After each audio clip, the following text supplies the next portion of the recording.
Hair care करना बहुत important है। आपको अपने बाल का बहुत अच्छे से ध्यान रखना पड़ेगा क्योंकि हेयर बहुत इम्पॉर्टेंट होता है, स्पेशली फॉर मेल, क्योंकि यही आपके यूथ का इंडिकेशन होता है। यही आपको बहुत ज़्यादा आपकी ओवर एज से बचाते हैं।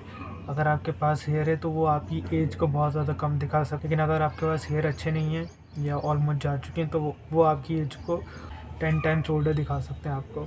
तो आपको अपने हेयर्स का केयर करना बहुत इंपॉर्टेंट है। जितना हो सके आपको अपने बाल का ध्यान रखना है। तो कुछ पॉइंट्स हैं जो कि बेसिक पॉइंट्स हैं जिन्हें आप यूज़ कर सकते हैं अपने हेयर का केयर करने के लिए। सबसे पहला है कि अगर आप अपने हेयर में शैम्पू करते हैं तो आपको फ्रीक्वेंटली बहुत ज़्यादा शैम्पू नहीं करना चाहिए, और अगर आप शैम्पू नहीं करते हैं तो बहुत ज़्यादा अवॉइड करना चाहिए।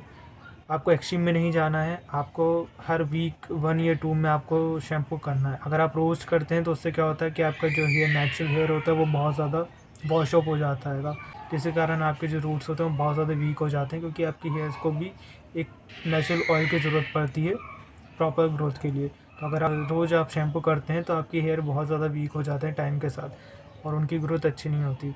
और अगर आप शैम्पू बहुत ज़्यादा अवॉइड करते हैं, बहुत करते ही नहीं हैं, तो वो भी बहुत गलत चीज़ है, क्योंकि उससे क्या होता है कि आपका जो डैंड्रफ है और बहुत ज़्यादा डस्ट है आपके हेयर में शिफ्ट होता है, और आपकी ओवरऑल आपकी हेयर रूट्स को और ओवरऑल आपके स्कैल्प को बहुत ज़्यादा ख़राब कर देता है। आपको वीक 1 या 2 में शैम्पू करते रहना चाहिए।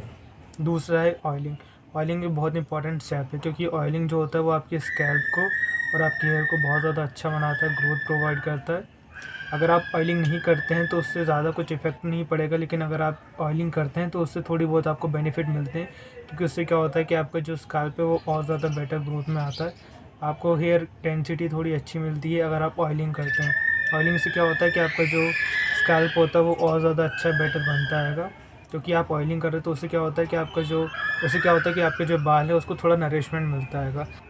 तीसरा पॉइंट है कि आपको अपने हेयर्स में कभी भी प्रेशर नहीं डालना चाहिए। किसी भी टाइप का प्रेशर आपको हेयर में कभी अप्लाई नहीं करना चाहिए। आपको मेक श्योर करना है कि आपके बालों में कभी भी किसी चीज़ का भी प्रेशर ना पड़े, चाहे फिर वो हेड का हो, हेलमेट का हो, या फिर हेयर बैंड का हो। जो भी मेल हेयर बैंड पहनते हैं, आप उनकी हेयर लाइन देख पाते होंगे, बहुत ज़्यादा रिसर्च हो चुकी होती है। वो इसलिए क्योंकि जब आप हेयर बैंड पहनते हो वो बहुत ज़्यादा एक्सट्रीम फोर्स प्रोवाइड करता है आपके हेयर्स को, और जब वो कांस्टेंट प्रेशर रोज़ रोज़ पड़ता है तो आपके जो रूट्स होते हैं हेयर के वो बहुत ज़्यादा वीक हो जाते हैं और टूटने लग जाते हैं। डेट्स वाई उनकी जो हेयर लाइन होती है मोस्टली रिसर्च हो जाती है, क्योंकि वो बहुत समय से प्रेशर पड़ता है उनकी जगह पे, स्काल्प पे, और वो बहुत ज़्यादा वीक होके फिर वो रिसीड करने लग जाते हैं। इसलिए आपको मेक श्योर करना है कि आप कोई सा भी टाइप का प्रेशर आपके हेयर में नहीं डालना है। ना ही आप हेड, हेलमेट या फिर किसी भी चीज़ को बहुत ज़्यादा लंबे समय तक पहन रहे हैं। आपको ब्रेक लेना चाहिए, और आपको hair band most of the time avoid करना चाहिए। और अगर आप हेयर बैंड पहन रहे हैं तो आपको मेक श्योर करना है आप ऐसे पहने जिनसे उन पर बहुत ज़्यादा प्रेशर ना पड़े, क्योंकि जितना ज़्यादा प्रेशर आप कम अपने बालों पर डालेंगे उतना ज़्यादा बेटर और उनकी हेल्थ के लिए रहेगा।